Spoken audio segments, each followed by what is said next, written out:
10 ఏళ్ల తర్వాత తెలంగాణలో అధికారంలోకి వచ్చింది కాంగ్రెస్ పార్టీ. ఈ క్రమంలో ప్రజలకు ఇచ్చిన హామీలన్నీ అమలు చేశాం అంటున్నారు కాంగ్రెస్ నేతలు.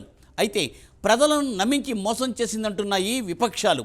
మరోవైపు అదానీ అంశం తెలంగాణ సర్కార్ను ఇప్పుడు కుదిపేస్తోంది. ఈ క్రమంలో ఏడాది కాంగ్రెస్ పార్టీ పాలనలో అసలు ఏం జరిగింది, ప్రజలు ఏమనుకుంటున్నారు, అధికార ప్రతిపక్షాల పరస్పర విమర్శలు ప్రతి విమర్శలతో తెలంగాణ రాజకీయాలు హీటెక్కుతున్నాయా? అదానీ అంశం అంతలా చర్చకు రావడానికి కారణాలేంటి? డీటెయిల్స్ ఈ స్టోరీలో.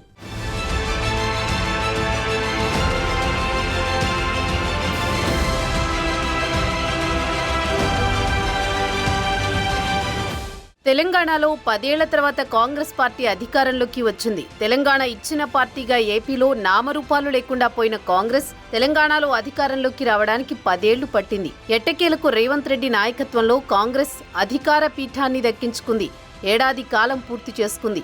ఈ సందర్భంలో ప్రజలకి ఇచ్చిన హామీలను అమలు చేసినట్లు కాంగ్రెస్ పార్టీ చెబుతోంది. మరోవైపు ప్రజలను నమ్మించి మోసం చేసిందని విపక్షాలంటున్నాయి. కాంగ్రెస్ ఏడాది పాలనలో మహిళలకు ఉచిత ప్రయాణం, గ్యాస్ సిలిండర్లు 500కు అందజేయడం, రైతు రుణమాఫీ, 200 యూనిట్లలోపు గృహ వినియోగదారులకు ఉచిత కరెంటు లాంటి పథకాలు అమలు చేసినది. సూపర్ 6గా కాంగ్రెస్ ఎన్నికల మేనిఫెస్టోలో పెట్టిన పథకాలను అమలు చేశామని అధికార పక్షం చెబుతోంది. ఇంకోవైపు రైతు రుణమాఫీ సగం మందికి అందలేదని బీఆర్ఎస్ అంటోంది. మొత్తం మీద ఏడాది పాలనలో తాము అనుకున్నవన్నీ చేశామని కాంగ్రెస్ సంబరాలు జరుపుకుంటోంది. ఇదే క్రమంలో విపక్షాల నుంచి నిరసనలు వ్యక్తమవుతున్నాయి.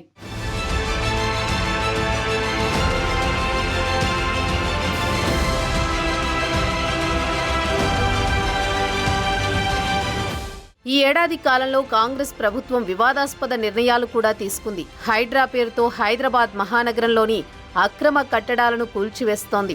దీనిపై పెద్ద ఎత్తున ప్రతిపక్షాల నుంచి నిరసన వ్యక్తమైంది. అయినా తగ్గేదేలే అంటూ ప్రభుత్వం ముందుకు పోతోంది. దీనికి సంబంధించి కోర్టులు కూడా కొన్ని ఉత్తర్వులు జారీ చేశారు. దీంతో మరోసారి హైడ్రా పంజా విసరనుంది. మరోవైపు మూసీ పునర్జీవం ప్రాజెక్టు చేపట్టింది రేవంత్ సర్కార్. మూసీ ఆక్రమణలను తొలగించి మూసీని సుందరంగా తీర్చిదిద్దాలని నిర్ణయించింది. దీనిపైన బీఆర్ఎస్, బీజేపీలు పోరాటం చేస్తున్నాయి. ఇదిలా ఉంటే గత బీఆర్ఎస్ ప్రభుత్వంలో జరిగిన అవకతవకలు ఒక్కొక్కటి బయటకు తీస్తోంది రేవంత్ సర్కార్. కాళేశ్వరం, ఫోన్ ట్యాపింగ్, ఈ కార్ రేస్ కుంభకోణం, భూముల బదిలీలు లాంటి అంశాలపై బీఆర్ఎస్ నేతలపై తీవ్ర ఆరోపణలు వస్తున్నాయి. ఈ క్రమంలో పెద్ద తలకాయలే అరెస్ట్ అయ్యే అవకాశాలున్నట్టు తెలుస్తోంది. ఏది ఏమైనా ఏడాది పాలనను రేవంత్ సర్కార్ ప్రజాపాలనగా చెప్పుకుంటోంది.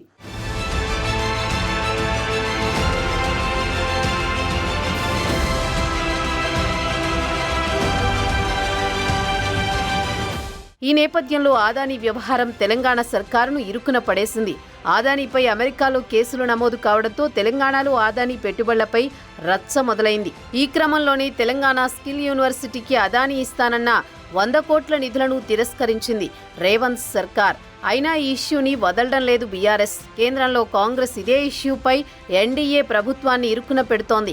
మరోపక్క తెలంగాణలో అదానీ పెట్టుబడులపై ప్రతిపక్ష బీఆర్ఎస్ ప్రశ్నిస్తోంది. తాజాగా ఈరోజు జరిగిన అసెంబ్లీ సమావేశానికి అదానీ, రేవంత్ రెడ్డి కలిసి ఉన్న ఫోటోతో టీషర్ట్లు ధరించి సమావేశాలకు రావడానికి బీఆర్ఎస్ ఎమ్మెల్యేలు రావడంతో సభలోకి అనుమతి ఇవ్వకుండా బీఆర్ఎస్ నేతలను అరెస్ట్ చేశారు. ఇదే క్రమంలో పార్లమెంటు సమావేశాలకు కాంగ్రెస్ అగ్రనేత రాహుల్ గాంధీ కూడా మోదీ, అదానీ కలిసి ఉన్న ఫోటోతో టీషర్ట్ వేసుకుని నిరసన తెలియజేశారు. దీంతో అటు కేంద్రంలోనూ ఇటు రాష్ట్రంలోనూ అదానీ సెంటర్ పాయింట్ అయినట్లు రాజకీయ విశ్లేషకులు చెబుతున్నారు.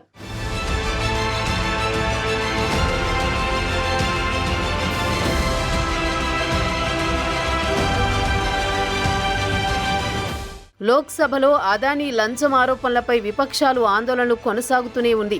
పార్లమెంటు శీతాకాల సమావేశాలు ప్రారంభమైన రోజు నుంచే ఈ టాపిక్ హాట్గా సాగుతోంది.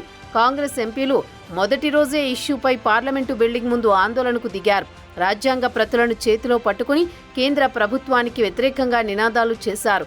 ఈ నిరసన కార్యక్రమంలో కాంగ్రెస్ అగ్రనేతలు రాహుల్ గాంధీ, ప్రియాంక గాంధీ తదితర ఎంపీలు పాల్గొన్నారు. అదానీ, మోదీ భాయ్ భాయ్ అంటూ ముఖానికి మాస్కులు ధరించి నినాదాలు చేశారు. గౌతమ్ అదానీ ఇష్యూపై జేపీసీ ఏర్పాటు చేయాలని డిమాండ్ చేశారు.